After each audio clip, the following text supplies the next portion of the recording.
Так, ассаламу алейкум, приветствую всех, с вами снова я, Орти Аслан, на канале Реалити. Так, ассаламу алейкум, 18, время 18:42 по Берлину, 6 апреля 2022 года. Друзья, здравствуйте, давайте проведем короткий стрим, а вечером после 9, наверное, 10 можно будет провести стрим в ТикТоке. Меня там тоже разбанили. Так, друзья, приветствую вас.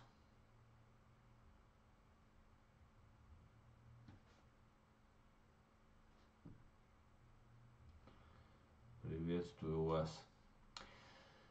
Так, для начала хотел бы рассказать о ситуации, которая складывается в Украине. Ну, в принципе, она будет посвящена, сегодняшний наш стрим будет посвящен, конечно же, ситуации в войне против Украины, войну, которую ведет фашистская Россия во главе ее бандами ФСБ и бандами Министерства нападения фашистской России.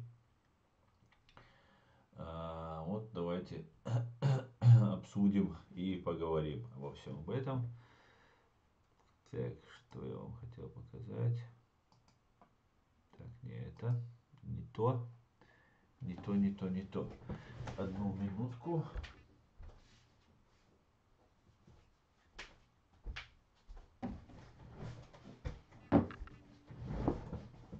Так, Машоль, Аснабек, всех вас приветствует. Территорию Март, всех приветствую. Шевига Машольшу. Да.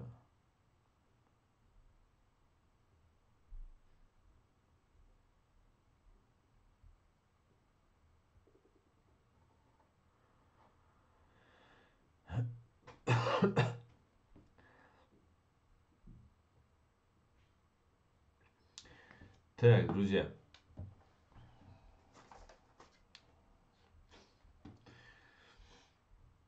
Давайте начнем с новости, которую нам сообщает Вооруженные силы Украины.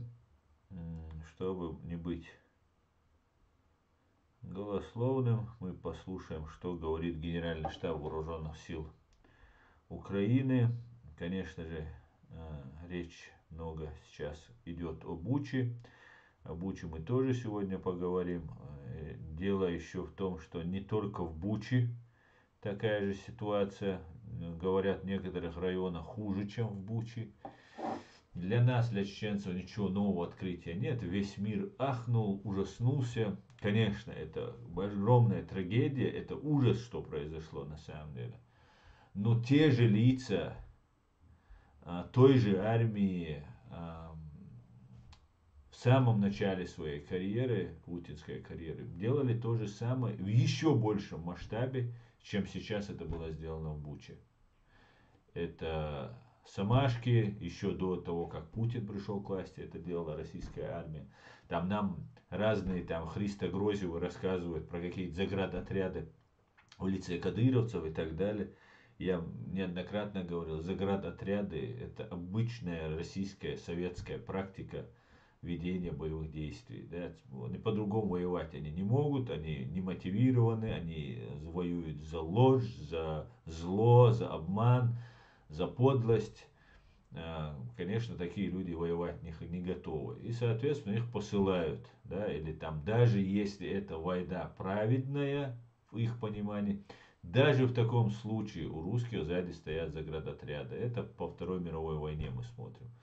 Потому что Сталин с Гитлером начали эту войну, Сталин уничтожал советский народ, и люди снова были не мотивированы, да, защищать какого-то Сталина и так далее. Это просто глупо.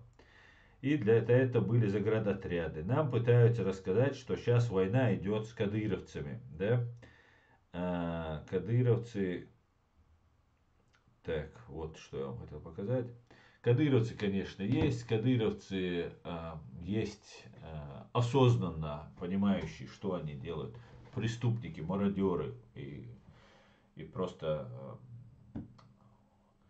солдаты удачи, да, такие псы войны, как их еще называют.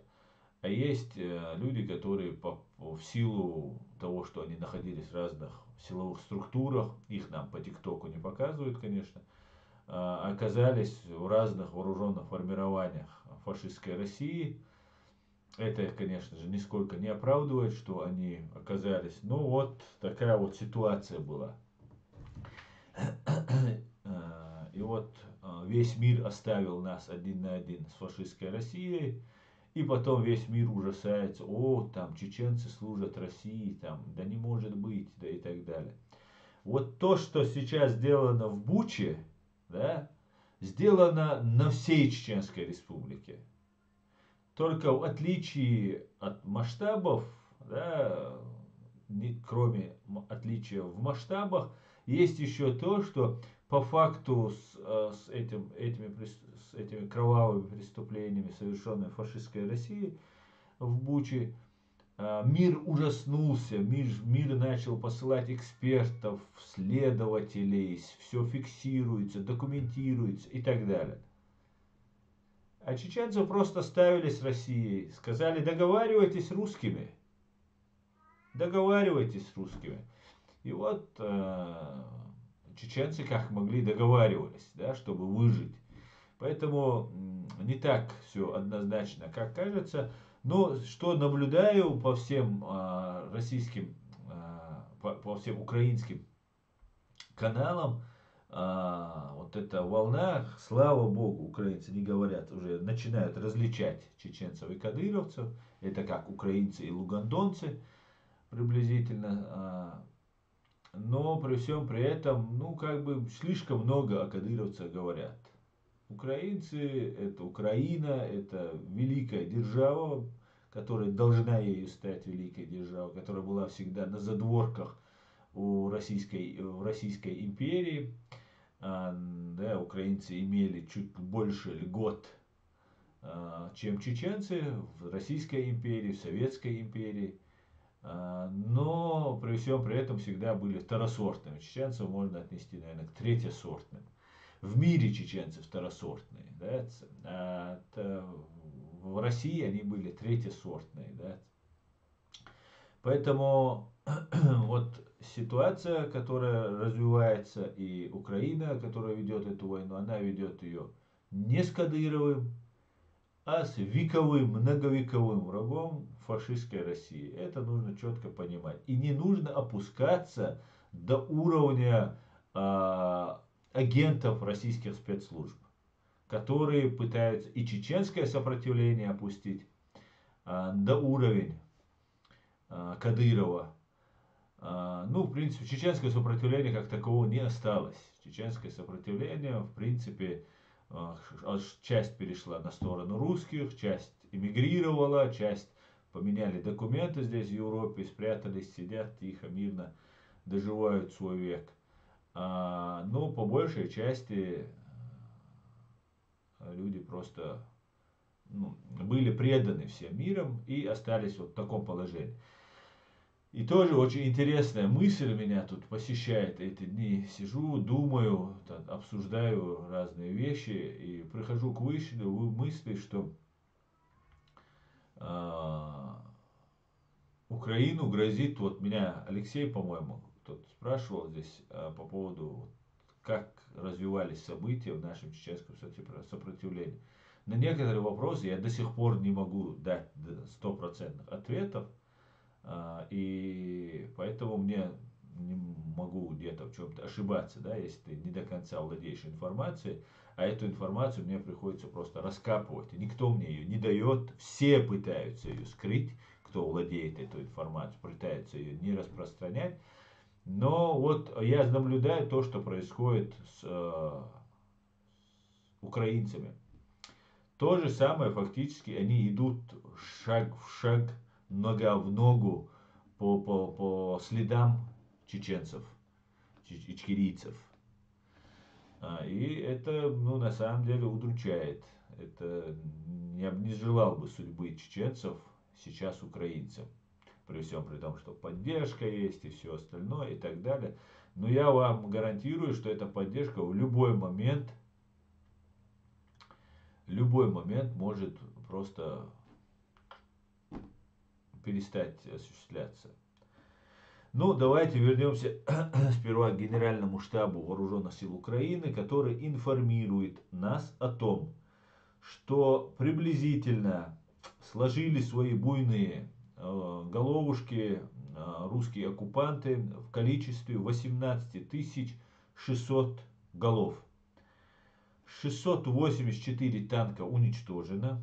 Просто невероятно, да? Знаете, где-то в Фейсбуке я прочитал, что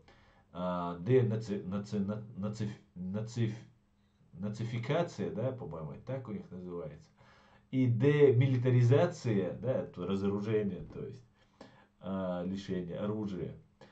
На самом-то деле, по-моему, наоборот все получилось. По-моему, российская армия просто накапливает не просто вооруженные силы Украины, которые вооружаются за счет Запада, европейских стран, стран НАТО, но еще простой украинские рядовые граждане, мирные граждане, получают такое количество оружия, которое им и не снилось. Не говоря о том, что выдают там Калашниковы там, и так далее, и так далее. БТРы, танки, все это украинские простые люди тащат к себе домой, растаскивают как могут. Короче говоря, как всегда у русских все делается через одно место, и демилитаризация произошла ровно наоборот. Украина просто напичкана как российским, так и иностранным и другим зарубежным оружием. Так, бронированные машины 1861 штука. Артиллерийские системы 332 штуки уничтожено, 107 РСЗВ, 55 особых БПО, там, и так далее, 150 самолетов и 135 вертолетов. БПЛА, это тактичного огня, 96 штук, 1324 автомобильной техники и 76 цистерн. 7 кораблей катеров уничтожено. Так что поздравляю вас, украинцы, с этой отличной новостью. Ну, конечно, не все так печально, и все это достается Украине не бесплатно, не бескровно. Несутся колоссальные потери среди мирного населения. Мариуполь находится до сих пор. Буча, то, что мы сейчас слышали, это тоже мы об этом не знали этот месяц, пока русские оккупанты там находились. Но мы понимаем, что и другие оккупированные территории, тот же Мариуполь, где я буквально вчера смотрел видео, где российские военнослужащие из банды кадыровцы передают там привет и говорят, вон там за гаражами там лежат, типа хвастаются убитыми людьми. Они их убили или кто-то другой, неизвестно, но то, что эти тупоголовые ублюдки получат полностью за то, что они делают на территории Украины, рано или поздно, в этом нет ни малейшего сомнения. И будем надеяться, что быстрее это произойдет. Это видео, оно есть в открытом источнике. Вы можете посмотреть, как эти просто тупоголовые. Но им нужно, это бандиты, да, это преступники, которые за порцию со стола, которые крошки со стола, барского стола Путина, которые им перепадут, или даже Кадырова, да, они пехотинца. Причем Кадыров пехотинец Путина. Шарикова, то есть человека без моральных, нравственных, без каких-либо рамок, норм, бича, да, русский бич в лице Путина, который из подворотни попал в самую преступную, куда берут только самых отмороженных головорезов КГБ.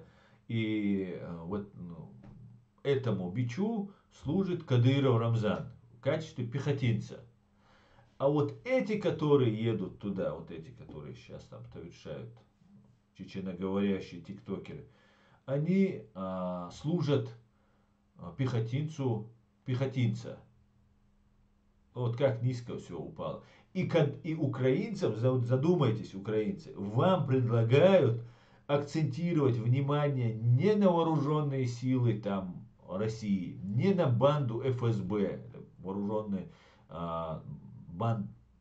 армию нападения фашистской России, не на банду ФСБ, да, самую большую, самую опасную террористическую банду во всем мире, а вам на их пехотинцев пытаются. Ну, иногда можно и на самого пехотинца, там, в лице Кадырова, что сказать. Это глупо, это неправильно, и то же самое происходит сейчас. Я вам расскажу, сейчас немножко отвлекаясь от основной темы, хотел рассказать про чеченское сопротивление. Тоже это я вкратце расскажу, потом это нужно будет, когда будут мне задавать вопросы, можно будет это более подробно рассказать. Вот наше государство, Чеченская республика Ичкерия, было признано, вышло из Советского Союза, как вышла Украина, как страны Балтии, Грузия и все остальные советские республики. Советские и автономные республики были уравнены в правах. Мы никогда не входили в Советский Союз добровольно, поэтому никого спрашивать перед выходом мы не обязаны были. Ну, в соответствии с советскими, с международным правом мы вышли из Советского Союза, ну и так далее, и так далее. Юридическая сторона вся соблюдена точно так же, как она соблюдена у Украины, хотя сейчас Украина это недогосударство, Казахстан это недогосударство, там страны Балтии недогосударство, которое нужно вернуть, там Польша даже, то же самое касается. Ну, короче, вот в таком положении, и мы просто были самыми маленькими, и, как казалось, самыми слабыми, там, и так далее, и так далее. И нужны были для обкатки, для подготовки своих боевых солдат там, ну и плюс показать Советскому Союзу, людям Советского Союза, что захватив чеченцев, что можно захватить любых других, тем более этих же потом чеченцев можно отправлять на вот эти имперские войны в качестве пушечного мяса и такого элемента морального, психологического подавления противника. Что они делали успешно в Грузии, в Сирии, сейчас пытались сделать в Украине, что у них не получилось. В том числе благодаря Исе Мунаеву, который со своими товарищами первый прибыл туда и тогда помешал вот этой пропаганде. Так вот, вот эта независимая Чеченская республика Ичкерия, которая просуществовала и была признана прямо косвенно многими странами в мире, нужно было ее уничтожить. И, ну, скажем так, Запад, он очень хладнокровен, расчетлив. Если дело касается финансов, там, личной выгоды, то никакие принципы демократии, гуманизма, они не работают. Я как чеченец со всей ответственностью это заявляю. Как только вас нужно продать за нефть, за газ, как на примере Чеченской Республики и России, и свои принципы продать, это будет делаться просто выражая озабоченность, озабачиваясь, выражая двойную озабоченность, если это очень нужно. И все, и никаких проблем. Вас, женщин, детей будут сжигать заживо просто, да, сгорать вы будете в огне, оттуда будете что-то кричать. Ну так, видимость формальную соблюдут, ну, по букве закона. Ну, ни в коем случае, ни по духу, ни по смыслу, который вкладывался в вот это международное право путем миллионов жертв, миллионов страданий, человеческого опыта, без проблем. Так вот, Чеченская республика вот начинает жить своей жизнью. И Чеченская республика потихоньку при помощи российских спецслужб и иностранных спецслужб потихонечку превращается из демократического правового государства, превращается в радикально исламское. Сперва не радикальное, сперва просто исламское, хотя были радикальные товарищи у нас, которые не слушали другую точку зрения, такие люди, как Арби Бараев. Сейчас принято вешать. Здесь каждая вещь, которую нужно говорить, нужно делать немножко отступление, чтобы было понятно, о чем я говорю. А когда начинаешь делать отступление, нужно сделать еще одно отступление, и можно уйти от основной темы. Поэтому, а не сказать все для неподготовленного зрителя, это практически ничего не сказать и ввести его в заблуждение. Объясняю. Был такой Арби Бараев. Этот человек у нас участник Первой русско-чеченской войны, который занимался фактически разведкой. Это при еще Джахаре Дудаеве человек занимался разведкой. Он и его товарищ. Это молодой человек, боксер, вообще молодой человек, а внешне он выглядел вообще в Первую войну, вообще пацаном он выглядел. Там, может, ему 18-20 лет было, может, чуть старше он был тогда, мы не знаем. Но при всем при этом этот человек был очень смел, очень способен и так далее, и так далее. И все воровства, похищения людей, там, все ликвидации, там, 3-е, 10-е происходили через этого человека.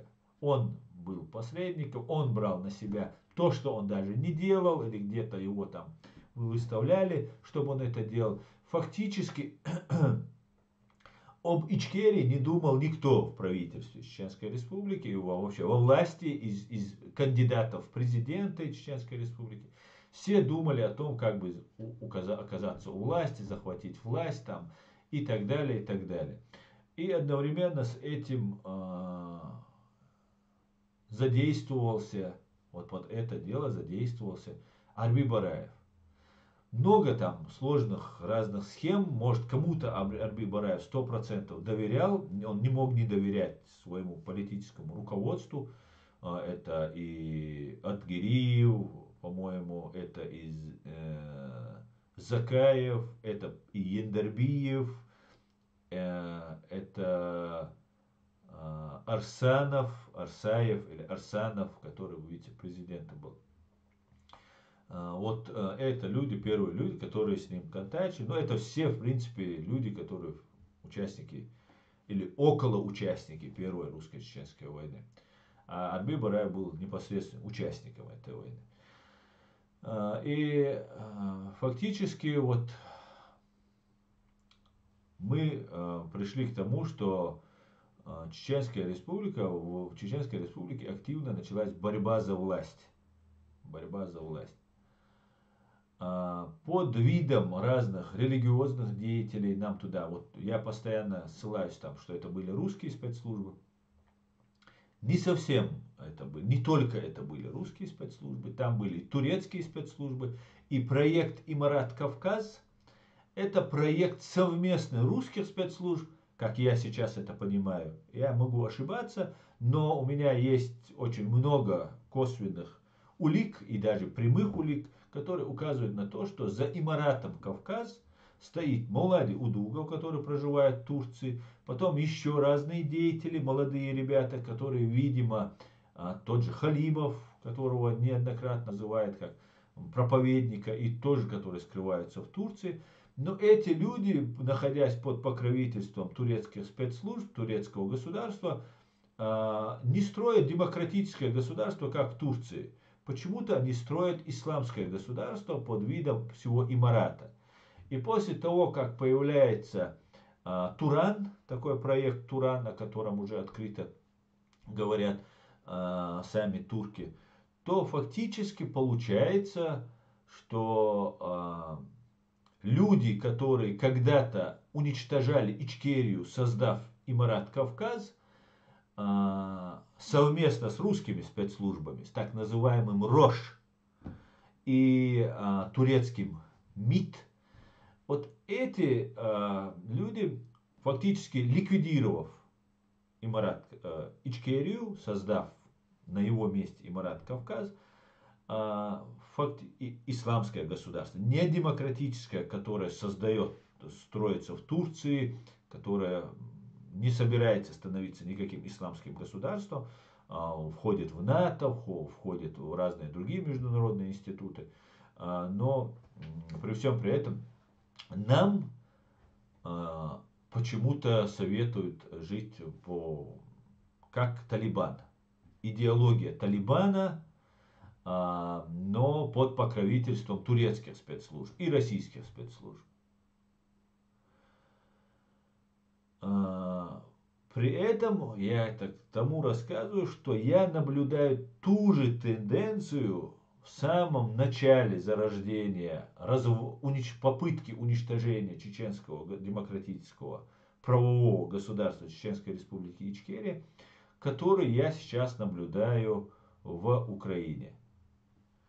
И вот организация вот этого Имарата Кавказ было и продолжается в том же духе под видом блогеров, которые работали в электросвязи, работали на русских, прослушивали наших партизан, тех самых, которые были в Имарате Кавказ, переводили им, да, при помощи там своих шефов, там они прослушивали, эти им там переводили как нужно. И сейчас они находят общий язык. И вот мозаика, в принципе, которая, может быть, не до конца еще сложена, но потихонечку начинает складываться, откуда дует ветер.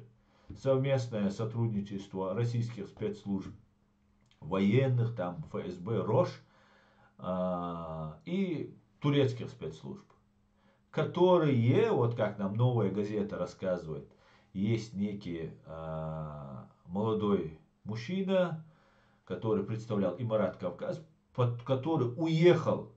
Если сперва Дока Умаров объявляет Имарат Кавказ, потом люди из окружения Доки Умарова, сперва Ичкерия уничтожается, как бы в планах так это делается, уничтожается руками самого Доки, хотя Дока ее не уничтожил, он сам отстранился от президентства и возглавил Имарат Кавказ.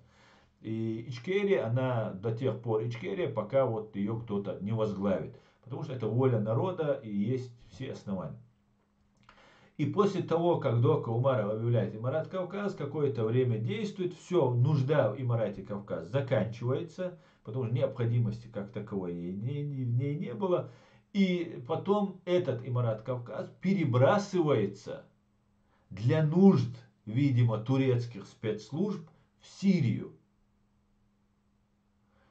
И таким образом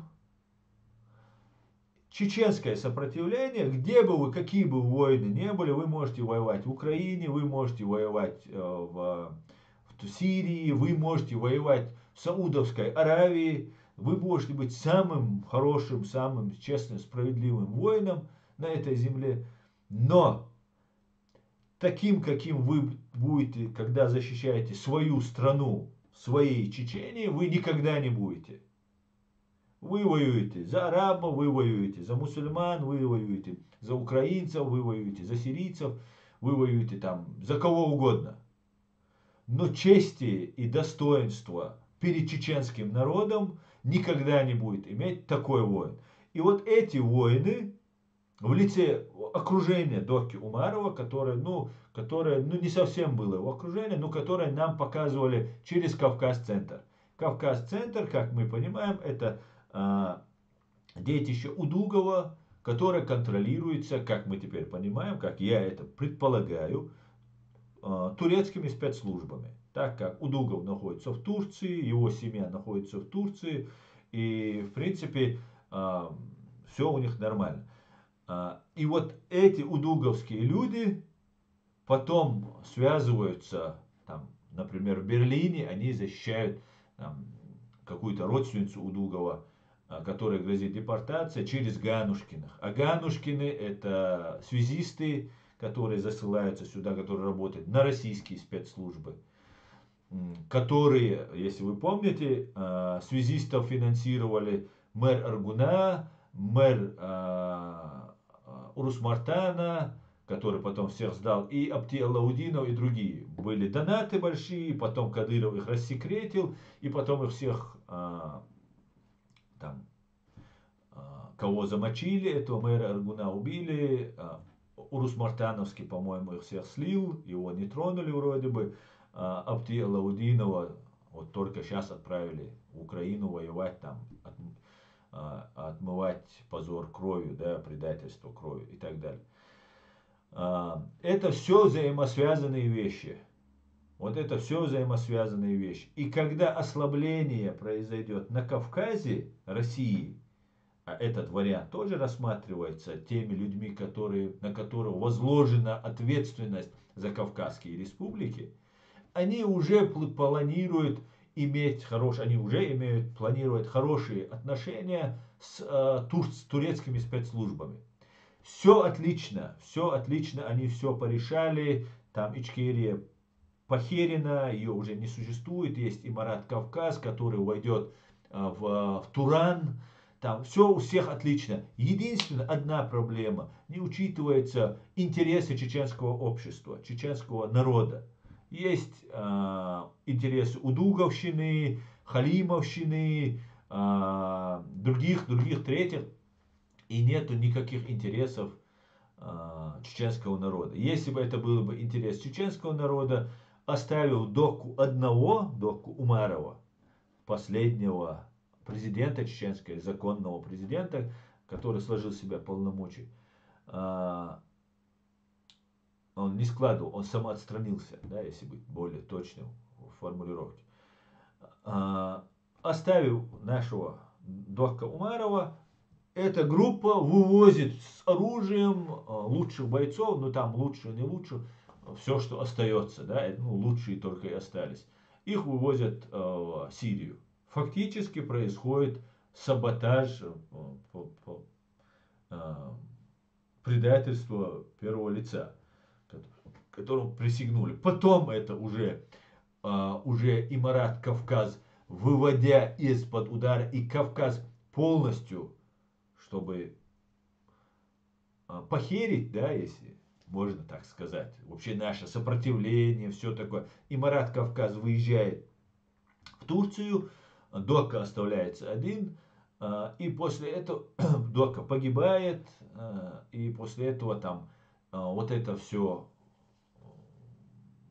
спецслужбистская вот эта вся вот эта каша, она плавно присягает другому проекту российских, в том числе спецслужб,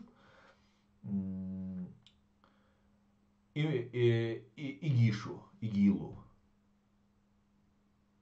Все. Нету ни Ичкерии, нету Имарата Кавказ, есть ИГИЛ. И Имарат Кавказ признан террористической организацией тут в Европе, да, в Турции не признан.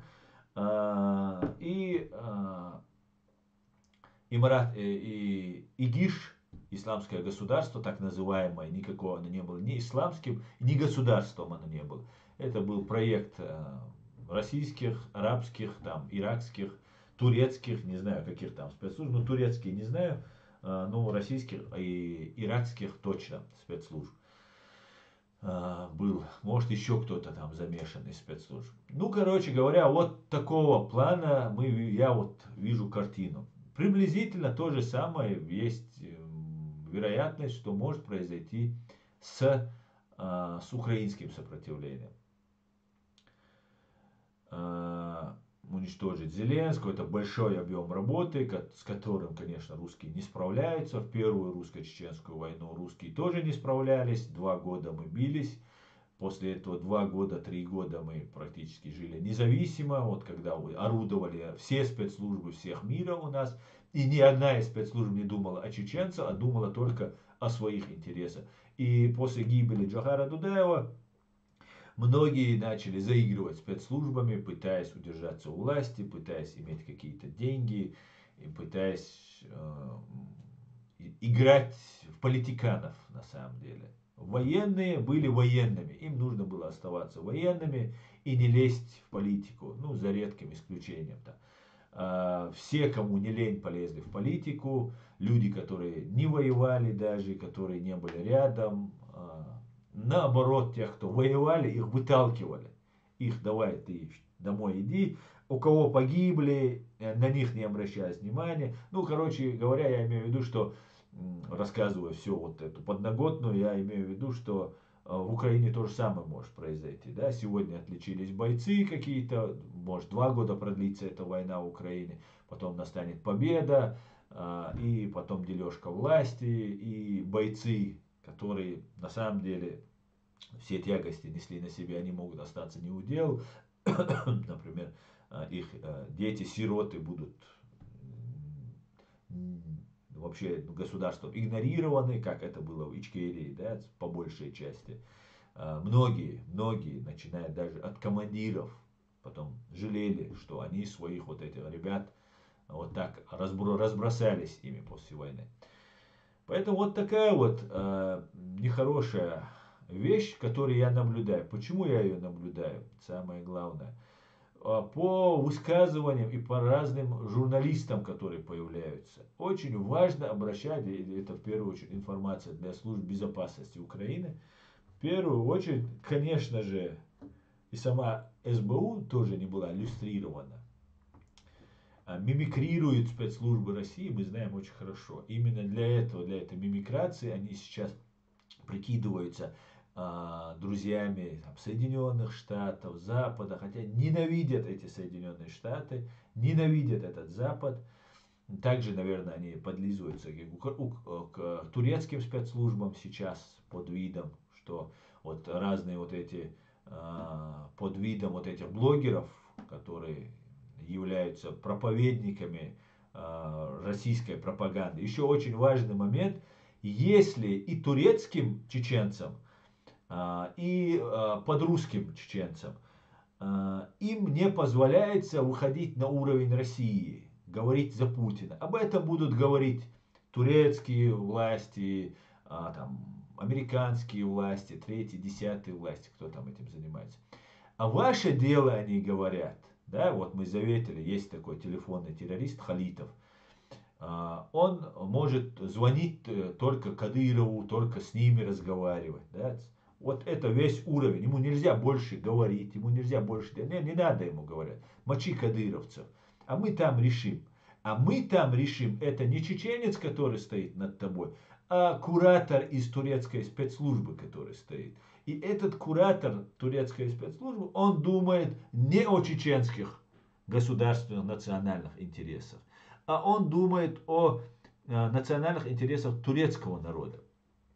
И он будет разговаривать. Он где-то остановит там этого телефонного террориста, где-то наоборот натравит, да, поймают какого-нибудь кадыровского бедолагу. Это они таким образом оказывают давление на Кадырова, на путинских людей. Там, и забьют какого-нибудь там кадыровского отставного или приехавшего на лечение какого-нибудь бедолагу. Бедолага мяться, еще дин мох чай раскша не.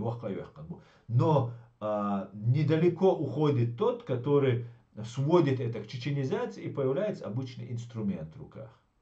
Это если эти разные вот эти блогеры не понимают, я им разжевываю это, потому что у них мозгов не хватает, это образования не хватает, это все понять, проанализировать. Но если им это не хватает, хотя они, я думаю, не глупые люди, понимают, но при всем при этом может что-то не понимают, чтобы потом не говорили, что они работают в интересах чеченского народа. Нет, это не в интересах чеченского, это вот в интересах Турана, Имарата Кавказ, там, я не знаю, еще чего-то, живут в европейских странах, живут там здесь в Европе, в России жили, в Турции живут, жили в России, там еще где-то. И при этом этим людям интересно там, только то, что нет нигде в мире, да, или где-то есть Саудовская Аравия, да, но они не знают даже, как это строить. Вот, им заложили программу, говори шариат, говори исламское государство. Не важно, что такое шариат, не важно, что мир разнообразен, что понятие шариат это очень большое растяжимое понятие и так далее. все ты демократ, все, ты враг, ты там ЛГБТ, ты там это, третье, десятое, начинают говорить. И днем, и ночью льют помои. Теперь я понимаю, как это происходит. Единственная проблема в том, что я не остановлюсь из-за того, что они льют помои, там еще что-то делают. Пока вы тут игры спецслужб играете, я реально думаю о том, как бы помочь своему народу, не поддерживаемый никакими спецслужбами. Да, выходят там где-то, пытаются как-то со мной как-то коммуницировать, но чтобы я на кого-то работал или собирался работать, этого близко нет. Моя задача освещать проблему и отстаивать интересы непосредственно чеченского народа. Только лишь и в первую очередь его. Не только лишь, но в первую очередь его. А потом уже все остальное. И вот такая же тенденция развивается в Украине. Это разные акцент на Кадырова, значит нельзя говорить о Путине, вернее можно говорить, но вам потихонечку подмена понятий происходит, подмена повестки происходит. Вообще ни о ком вы говорите, вообще вы говорите об 1% людей, которые пришли к вам воевать, из всего, что к вам пришло, там, ну может 2%. Даже 5%, да, ну, при всем при этом зверства сейчас пытаются на них свалить, да, там, хотя всегда русская армия отличалась этим зверством и так далее, и так далее. Ну, вот такие вещи, которые нам нужно всем иметь в виду. Например, есть такой Киселев, ведущий такой Киселев. У меня просто не доходят руки, нужно заняться, сделать отдельное видео по этому мерзавцу. Этот человек пособник геноцида чеченского народа. Этот человек в Украине является, я не знаю, такой, ну там, эталоном журналистики. Ну это позор украинцев просто. Ну, большего позора придумать невозможно. Это гнида, которую надо гнать. Я не знаю, на кого он работает. Может, он на американцев работает, может, он на русских, на американцев работает. Ну, КГБшникам верить нельзя, но если верить швецу, который быстро так раскручен вот этими своими Гордонами и разными другими своими КГБшными тех штучками, он говорит, что этот человек фактически он и является агентом российских спецслужб. Но это не мешает никому избавиться от него, и он продолжает заниматься вот этой деятельностью. И Киселеву я бы вот этому Евгению хотел бы отдельно сказать, прополоснув только вот спиртом по утрам, да, с которой ты выпиваешь, только прополоснув рот спиртом, можешь произносить имя чеченцы вообще. И чеченцы, которые живут в Украине, они тоже должны пресекать вот эти выпады вот этих ублюдков в виде вот этих людей, которых мы пока не трогаем, потому что они сейчас вроде бы как бы на нашей стороне там и так далее. В Украине они еще там в нормальных позициях находятся. Но как только вы будете открывать рот про чеченцев, мы будем вам затыкать вашим же дерьмом, которое вы вот эти десятилетия лили на нас. И разоблачать вас, ублюдков. Поэтому рот свой не открывайте. Слово чеченец вы не можете. Украинцы могут про нас говорить, что посчитают нужным. Другие люди могут про нас. А русскому фашисту, который был во главе этой пропаганды, НТВ тогда, да, там, ну, такое вроде бы как бы не до конца там и так далее. Но при всем при этом мы прекрасно помним выражение чечен там и так далее, который говорил, как он много нас представлял боевиками, террористами. И сейчас наглый ублюдок Евгений Киселев, ну, открыто уже начал говорить там, вот там, чеченские боевики там. Ты ублюдок, Евгений Киселев, конченый.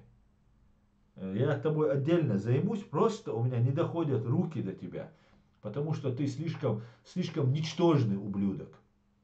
Но если будешь вякать в сторону чеченцев, говорить про нас, тебя дальше права нет рот открывать в нашу сторону. Когда будет процесс, я буду ходатайствовать, если будешь выеживаться, и тебя туда воткнуть. А я найду, поверь мне, на тебя и на таких, как ты, компроматы, да, за то, что вы делали. Хотя, если я найду, в любом случае, говорит или не говорит, ты попадешь в этот список. Просто я буду больше копать в отношении тебя. Ну, посмотрим. Так, друзья, ладно. Сейчас очень ярко звонит Гордон. Ходор и Ко. Гордон выступает как прачка, стиральная машина, отмывает их преступления. Мы все понимаем, как Ходор говорил, то, что мы РФ завоевали, он пойдет воевать. Эдмомедов. Да, это верно. Да, Аду, стрим Машавика Машволь, это неожиданный стрим. Я тут решил забацать, да. Так, сколько мы в эфире? Еще нужно это самое. 45 минут мы в эфире. Ну, как раз минут еще 15, и можно заканчивать стрим.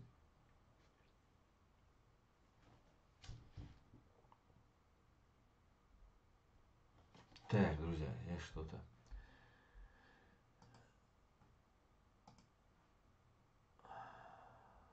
Ну вот, пропало у меня теперь это... Чат мой пропал. Вот, появился, где он. Почитаю-ка ваши... Почитаю ваши комментарии, где он.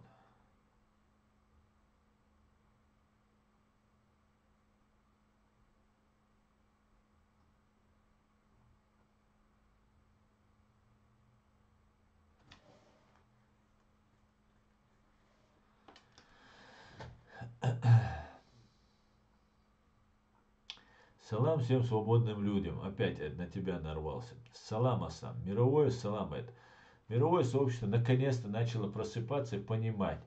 Доллары от дьявола пагубно скажутся всем. Слава Украине. Они спасают мир, и все страны должны им. Да, совершенно верно. Совершенно верно. Основа. У них не получится, но планы у них по методичкам, как с Ичкерии. Пропагандой задавить у них не получилось. Да, Вилпес, совершенно согласен с тобой.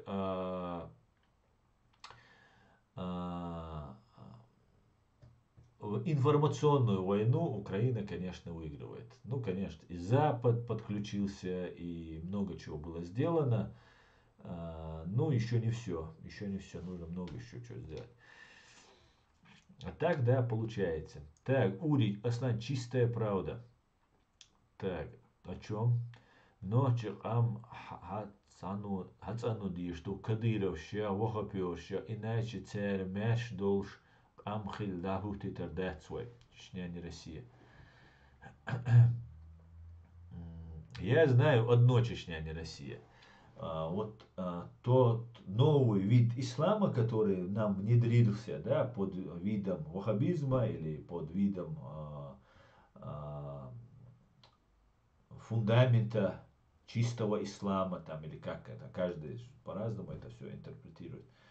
Я могу сказать, что вот в этом плане полная деструкция, полная дискриминация идет от этого нового вида ислама, который нам вроде бы как преподносили как самое чистое совершенство. Агентуры там просто от руководства, заканчивая там тем, кого сейчас под видом представителя Имарат Кавказ, который был на ту, вот смотрите, как связан этот Имарат Кавказ. Это человек, который был осужден в Австрии, Магомед Ибрагимов. Он представитель Имарата Кавказ. Через Грузию с Европы заводил чеченцев. На убой фактически. Не знаю, с какой целью. Турецкие спецслужбы, русские это делали, службы делали совместно. Или это просто турецкие, или только это русские спецслужбы были. Но этот человек на суде говорит, что он является куратором Ислама Кадыров. Его куратор является Ислам Кадыров. Ислам Кадыров является связным куратором блогера, которого там за бороду он дернул там и так далее, такой спектакль разыграли, и вот он уехал и так далее. И потом, когда вот этого Абти Алаудинова, из этого мэра Аргуна, там, вот этих всех, вот этих, когда Кадыров разоблачал, тогда же разоблачили Ислама Кадырова. Они все оказались в одной связке. Ну и вот очень большая там, короче, история получается со всем этим. И человек, который зазывает нашу молодежь, 10, сколько, 12 человек погибло в этом Панкисе, когда убили вот этих парней. Вот этот Магомед Ибрагимов, или Ибрагим Магомедов, он на суде говорит: я представитель Имарата Кавказ, я был на связи с Исламом Кадыровым, Ислам Кадыров Милуху Шумасена. И у Ислама Кадырова есть свой куратор, который им управляет. И не появляется ни официальное опровержение ни от Имарата Кавказ, ни от кого-либо, ну, по крайней мере, я не видел, что и что проводится расследование, выявляют там, как это представитель Имарата Кавказ оказался агентом Ислама Кадырова, соответственно, ФСБ, или РОШ, или военных, кто у них там Ислама Кадырова курирует. Да? Ну, это РОШ Чеченской Республики, главное у ФСБ, ну, а у ФСБ возглавляет тот же РОШ. РОШ выпускала своих людей, которых посчитала, что их можно отпустить, и в дальнейшем они пригодятся. Отправляла сюда, в Европу, отправляла в Турцию под этим видом людей. И в другие точки мира отправляла. И все это делалось тесно совместно с турецкой разведкой. Потому что Имарат Кавказ зарождался при помощи турецкого. Почему-то он не демократичный, как хотели бы к себе турки. А делается он при отрицании демократии, при отрицании мирового порядка, который сложился. Что случилось с Путиным, который решил проверить на прочность мировой порядок, мы тоже видим. Ну и вот нам предлагают то же самое делать. Вот такие вот интересные мысли приходят в голову. И вот полностью вот эти течения разные, они себя дискредитировали. И чеченец, который чуть-чуть должен осознавать, думать, в чем он пребывает, где он пребывает, он должен понимать, что если он хочет исповедовать эту религию, он должен не лезть в политику с этой религией, с этой идеологией, для того, чтобы не навредить. Да? Но он считает это правильно, пожалуйста, молись, исповедуй, вообще никаких вопросов, никому быть не может, наша Конституция разрешает. Но при этом мы должны понимать, что все, кто будет лезть с этой идеологией к нам, в политику, то этот человек преследует чьи-то не чеченский национальный интерес, а чьи-то другие национальные интересы. И под этим же видом будут появляться хабашиты, мабашиты, другие сейчас, замена на ваххабистов, может сейчас пойти хабашизм. Хабашизм тоже очень усиленно, активно распространяется, обучаются люди под видом хабашидов, их обучают, специально группы набирают, отправляют учиться, и они нам будут вот это все внедрять. И чтобы мы не попались, никто не говорит, правильно это, неправильно, там у них деление идет, что там есть трон Аллаха, что есть нету трона Аллаха, я там всех этих деталей не знаю. И вот у них спор идет. В научных средах у них самая большая проблема, на троне сидит Аллах или не на троне он сидит. Там столько там, он какого-то может быть, там я сейчас уже, конечно, от себя добавляю, ну там чуть ли не какой размер, цвет этого кресла, трона там и так далее. И это на полном серьезе нам выносят на публику, мы это должны обсуждать, мы должны разбираться. Так на троне нет. А значит, ты говоришь на троне, а ты говоришь не на троне. Значит, твою голову надо отрубить. Потому что, ну ты как это, не на троне сказал. И это реально до этого дойдет в конце концов, если к этому это допускать. Поэтому религия, чтобы мы понимали, любой чеченец, так как нам разными хабашитами, разными там Думу, духовное управление мусульман под видом КГБшников, ваххабизмы, там разные, там талибское это движение, да, которое нам навязывали, Кавказ-центр, усиленно пытался связать чеченское сопротивление с талибами, хотя талибы нас не признавали, потом признали, как медвежью услугу нам оказали, да, чтобы связь была. Это как взрывы домов в 99-м в Буйнакске и поход, спасательная операция Басаева в Дагестан. Чтобы связать это, нужно было взорвать дом в Буйнакске, чтобы связать Басаева с этими взрывами. Точно так же с походом на Дагестан. Точно так же признание талибами нас приравнивается, ну, приблизительно такой же медвежьей услуги, хотя если это делалось искренне и по-настоящему, нам без разницы, кто нас признает. Главное, на тот момент Афганистан был государством, признанный и входящий в ООН на тот период времени. Что потом корни изменилось, и нам это дорого обошлось. Поэтому хорошо, да, что признают, но иногда, может, не всегда это нужно нам, всегда сломя голову нестись, да. Такие вот и вещи интересные происходят. Ну, давайте почитаю еще комментарий. Ассаламу алейкум, ждухвик, Тамирлан. Ва алейкум ассалам. Издигду. Аслан, говори прямо. Безимтар информ. Ага, безимтар. Что ты имеешь в виду? Что тебе прямо сказать? А ну давай спрашивай. Да я скажу. Аслан, что ты имеешь в виду? New Horizon. Ассаламу алейкум. Так, у нас появляются турецкие товарищи, я так понимаю, которые никогда ранее здесь не светились, но сейчас им стало интересно, что я же говорю здесь. Все сидят, слушают. Ну давай, задавай вопрос. Ты задай прямо вопрос. Я тебе прямо на него отвечу. Аслан, Жирик Кобзона ушел. Да, Вилпис, Жирик, все. Жирик, все. Аслан, все эти лжецы, оппозиционеры сейчас овечек переобулись. Это еще не переобулись, Ури. Вы даже не представляете, как они переобуются. Во-первых, у них, в отличие от нас, чеченцев, свободных, простых, да, обычных чеченцев, которые не связаны с российскими спецслужбами, у нас, как сейчас я это вижу на себе, мы фактически находимся в таком, не имея ни ресурсов, ни профессионалов, и плюс еще угроза, страх, который на нас оказывается, давление. Да? Это тоже большое значение имеет. Да?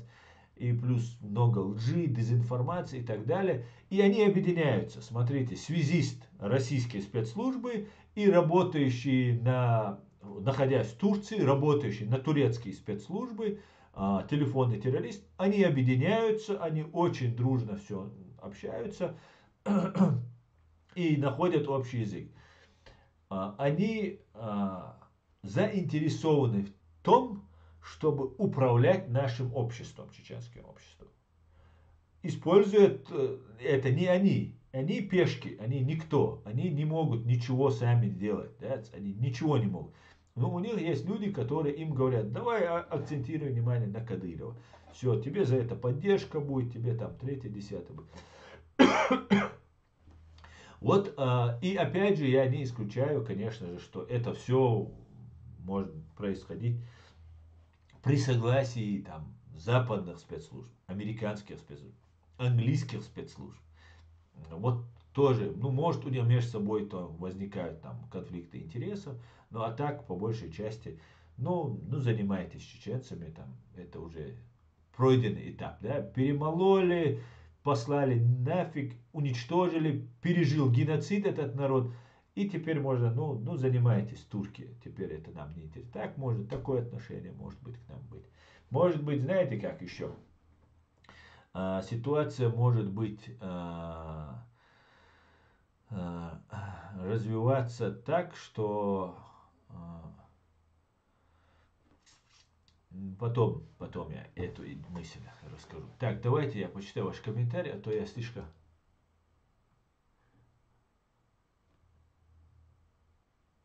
Почитаю ваш комментарий. Ассаламу алейкум. Так, ва алейкум ассалам. Ассаламу алейкум. Тему религии нужно убрать с обсуждения. Мы ведем борьбу за независимость. Это не религиозная война. Ичкерия, демократическое государство, и точка религии. Личное дело каждого. Ва алейкум ассалам. Так, говори прямо. Так.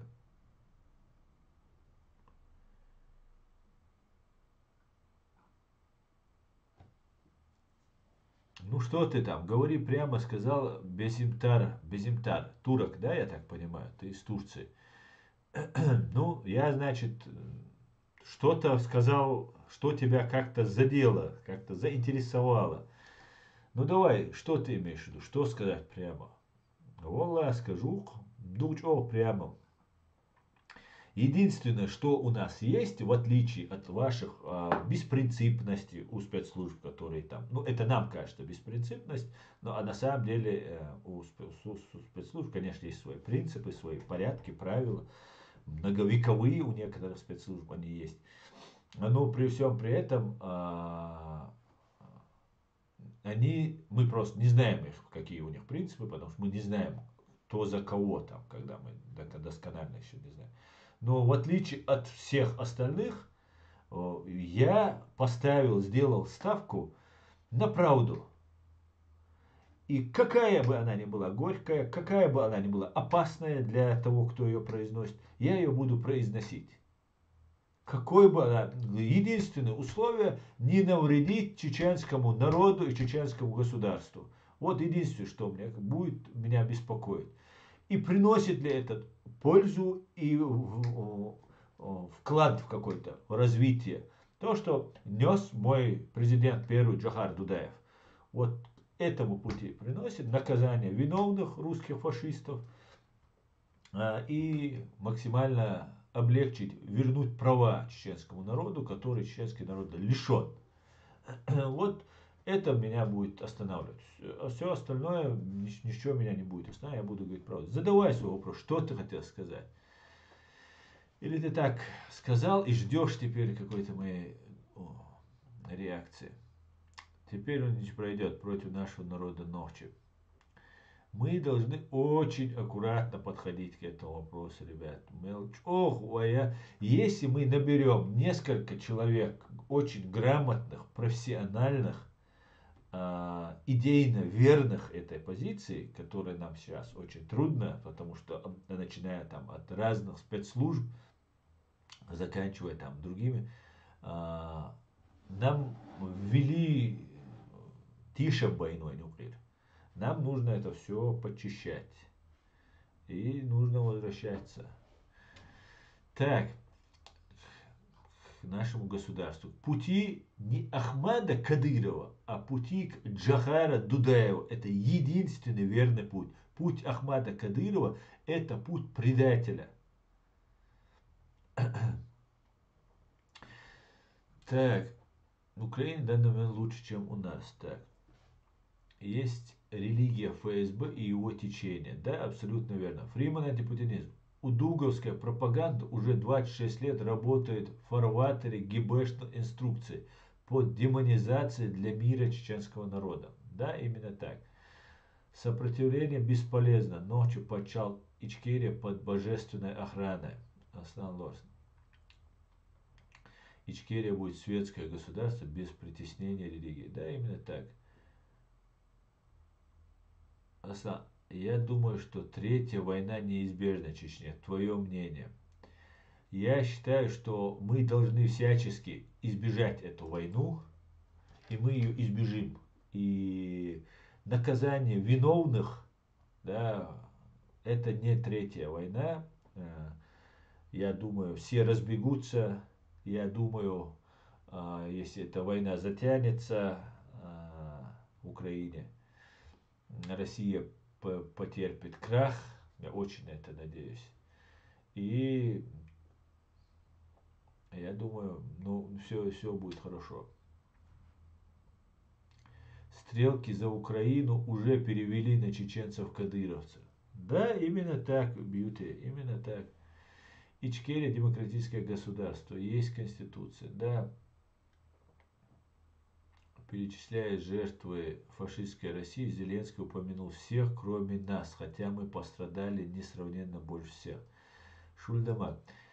Да, я полностью с тобой согласен. Я согласен с тем, что не хочу, конечно, ругать Зеленского, и не буду этого делать. Но я считаю, что Зеленский пока развлекал в Кремле разных КГБшников и плясал перед ними, смешил их, Чечня истекала кровью. И сейчас Зеленский, если искренен за свой народ, украинский народ, то он должен понимать, что он тоже несет ответственность моральную перед чеченским народом.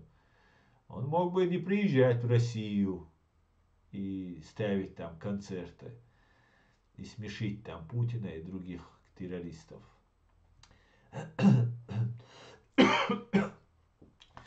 Так, Рамзан, еще Асан, разблокирую как-нибудь он заячки, и то, что вы с чем-то не сходитесь, это нормально. Нужно путем диалога решать разногласия, а не блоком.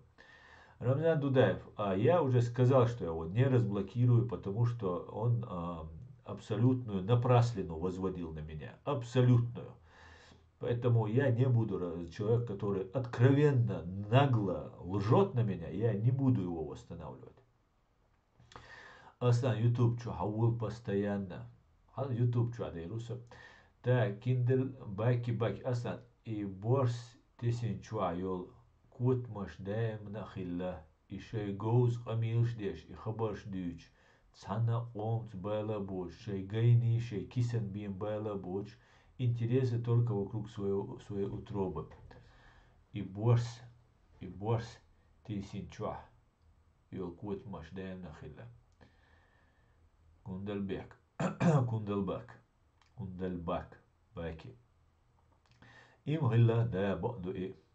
Этот момент. Сейчас происходит исторический факт. Надеюсь, всех выводят на чистую воду. РФ должна войти миротворцы всего мира. И развитие Москвы должно восстанавливаться под наблюдением ООН. Этот момент. Твои уста да Богу в уши, как говорится. Кундальбек Баки. Ночью оман цанна хумана урок хирк цахиллак. Сколько раз эти ряженые скоморохи предавали нас. Пора перестать цацкаться с ними. Ури. Аслан, ты наше умное и грозное оружие. Баркал Ури. Робин. Ассаламу алейкум вараматуллахи ва баракату, братья и сестры. Ва алейкум салам. Ичкерия будет Вильной, иншаллах, Робин. Иншаллах. Асланбек, твой респект. Ва алейкум салам. Так, друзья. Я думаю прекратить.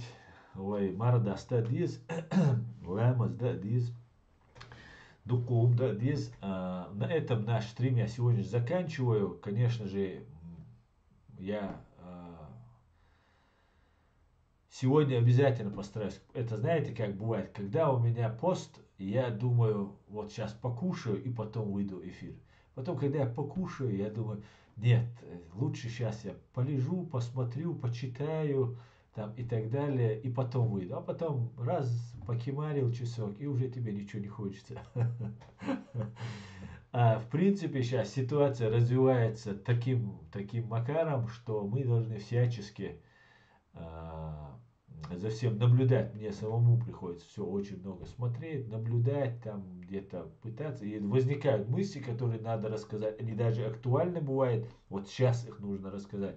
Ну, появляются другие мысли, другие темы. Я их, конечно, все фиксирую, но так выложить вам, показать не успеваю. Ну, нужно этим заняться. Если, короче говоря, я что хочу сказать, если все будет по плану, я выйду сегодня в ТикТоке у себя в прямой эфир. Но это не точно. Всего самого хорошего. Спасибо, что смотрите. Спасибо, что поддерживаете. Все будет Ичкерия, да, Аллах. Слава Украине. Господи, благослови Америку. Адикюэль Маш Оэль.